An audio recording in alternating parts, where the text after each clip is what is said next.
భారత జాతీయవాది అసదుద్దీన్ ఓవైసీ. మితవాద రాజకీయ శ్రేణులు ఇప్పుడు ఆయన్ను ఆ విధంగా గౌరవిస్తున్నాయి. హిందుత్వవాదుల నుంచి ఓవైసీకి ఆ ఆదరణ లభించేందుకు భయానక పహల్గాం ఉగ్రదాడి, పాకిస్తాన్కు వ్యతిరేకంగా 87 గంటల పాటు భారత్ సైనిక చర్య అవసరమయ్యాయి.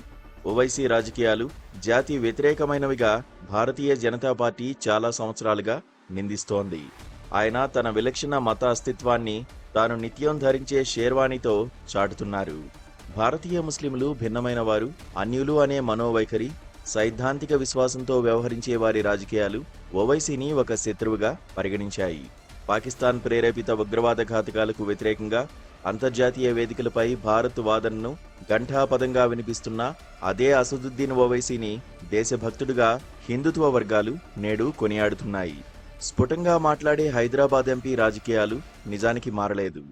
గతంలో ఆయన చాలాసార్లు పాకిస్తాన్ను, ద్విజాతి సిద్ధాంతాన్ని తీవ్రంగా విమర్శించారు. బీజేపీని తీవ్రంగా వ్యతిరేకించే ముస్లిం నాయకుడిగా ప్రఖ్యాతుడైన ఓవైసీని ముస్లింల సంకీర్ణ ప్రయోజనాల వకాల్తాదారుగా ముద్రవేయడం చాలా తేలిక. అయితే ఇప్పుడు పాకిస్తాన్కు వ్యతిరేకంగా భారత్ వాదనను ప్రపంచానికి వినిపించడాన్ని ఆయన మౌలిక రాజకీయ వైఖరిలో వచ్చిన మార్పుగా కాకుండా పహల్గాం అనంతర రాజకీయ వాతావరణానికి అనుగుణ్యమైనదిగా భావించాలి. మరి ఈ రాజకీయ పరిస్థితులు ఇంట విభజనలు, మితిమీరిన పక్షపాతంతో కొనసాగుతుండగా బయట సమైక్యత, ఏకాభిప్రాయం ప్రాతిపదికన ఉన్నాయి. హోంమంత్రి అమిత్ షా ఇటీవల పశ్చిమ బెంగాల్లో చేసిన వ్యాఖ్యలను పరిశీలించండి. ఆపరేషన్ సింధూర్పై మమతా బెనర్జీ ప్రభుత్వం ఓటు బ్యాంకు రాజకీయాలు చేస్తోందని ఆయన ఆరోపించారు. పాకిస్తాన్తో మోదీ ప్రభుత్వ యుద్ధాన్ని చాలా ఇతర పార్టీల వలె తృణమూల్ కాంగ్రెస్ కూడా సమర్థిస్తోంది.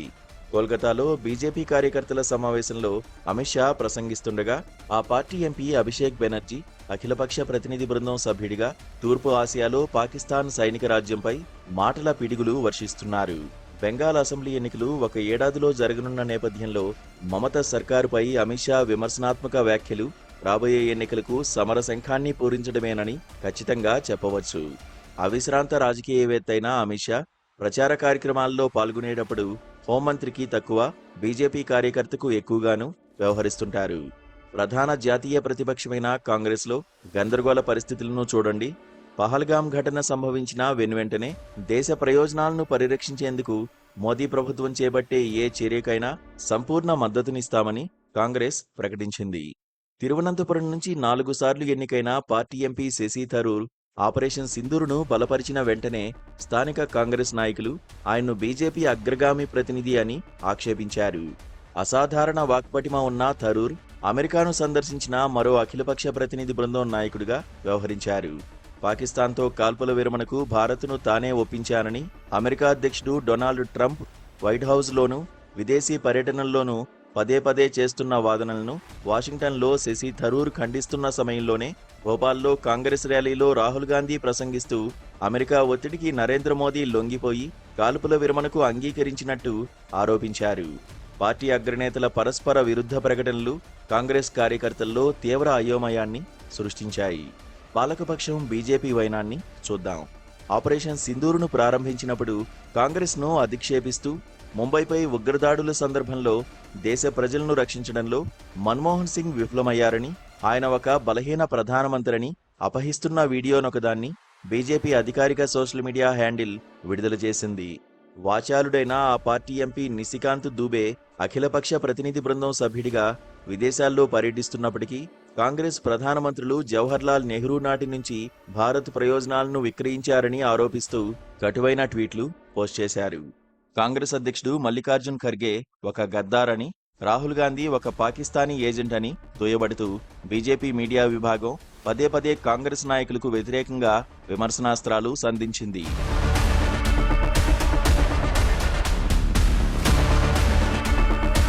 విదేశాల్లో మాతృభూమి తరపున దీక్షా దక్షతలతో వాదిస్తూ స్వదేశంలో ఐకమత్యాన్ని నిమజ్జనం చేసి మర్యాద, ఔచిత్యం లేకుండా పరస్పర విరుద్ధ వాదనలతో పేటరేగిపోతున్న రాజకీయ వాతావరణాన్ని ఎలా అర్థం చేసుకోవాలి?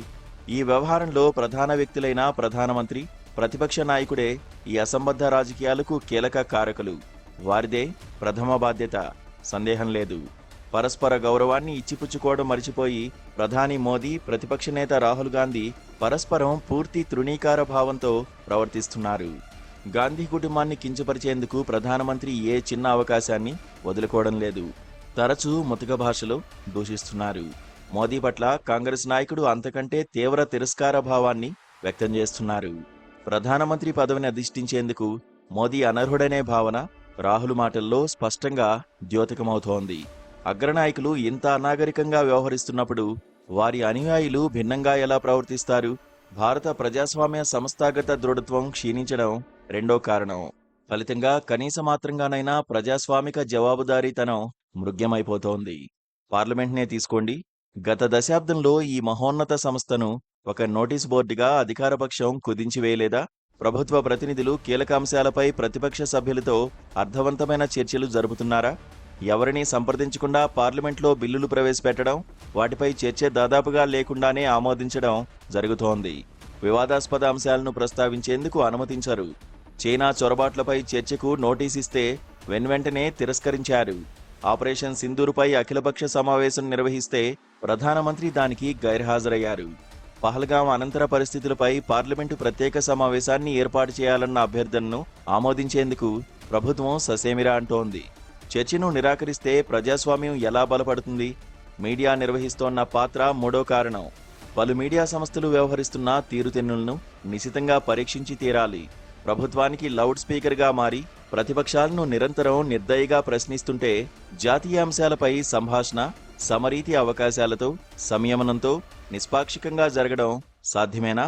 ఆపరేషన్ సింధూర్పై ప్రభుత్వాన్ని ఇబ్బందికరమైన ప్రశ్నలు అడగడానికి మీడియా ప్రయత్నించనే లేదు.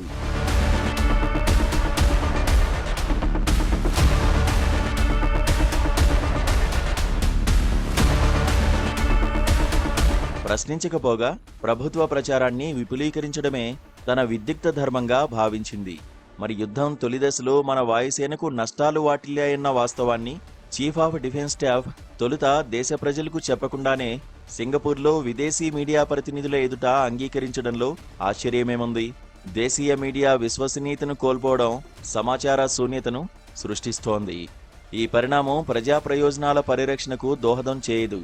జాతీయ భద్రతకు సంబంధించిన వాస్తవాలను తెలుసుకోవడం ప్రజల హక్కు.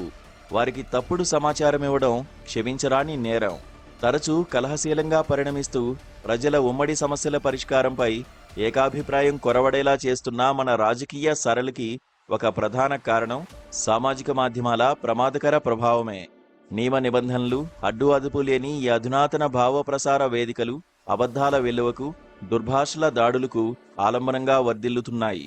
బహిరంగ చర్చల్లో సావధానత, సభ్యత కనీసమాత్రంగానైనా ఉండేందుకు శ్రద్ధ చూపని సోషల్ మీడియా ప్రజాభిప్రాయాన్ని ప్రబలంగా ప్రభావితం చేస్తున్న కాలంలో భారత్, పాకిస్తాన్ల మధ్య ప్రప్రథమంగా చోటు చేసుకున్న యుద్ధమే ఆపరేషన్ సింధూర్. ఎలాంటి ఆంక్షలు లేని ఈ ప్రభావదాయక సామాజిక మాధ్యమాలు, తీవ్ర స్వరాలు, దురుసు అభిప్రాయాలే అందరినీ ఆకట్టుకునేలా చేస్తుండగా సంయమన స్వరాలు, భిన్న భావరీతులు అంతకంతకు ప్రాముఖ్యం కోల్పోతున్నాయి. బిగ్గరగా అరచుకోవడం, పరస్పరం తిట్టుకోవడమే పరమ ప్రమాణంగా చర్చలు జరుగుతున్నాయి. సంచలనశీలతే ఆమోదయోగ్యమైనప్పుడు వివేకశీల, అర్థవంతమైన చర్చలు ఎవరు కోరుకుంటారు? వర్తమాన భారత రాజకీయాలు నిష్పాక్షికత కంటే పక్షపాతానికి ప్రాధాన్యమిస్తున్న మీడియా ధోరణులకు అనుగుణంగా నడుస్తున్నాయి. మరి మన రాజకీయాల్లో అర్థవంతమైన సంవాదాలకు ఆస్కారం క్రమేపీ తగ్గిపోతుండడంలో ఆశ్చర్యమేముంది? ఆపరేషన్ సింధూర్ మన నాయకులను అన్ని దేశాల్లోని ఆరోగ్యకరమైన వాతావరణంలో ఏకం చేసి ఉండవచ్చు గాని స్వదేశంలో మనం ఎప్పటి మాదిరిగానే ఐక్యత లేకుండా పరస్పరం ఘర్షించుకుంటూ వ్యతిరేక సమూహాలుగా ఉండిపోతున్నాం. ఎంత బాధాకరం!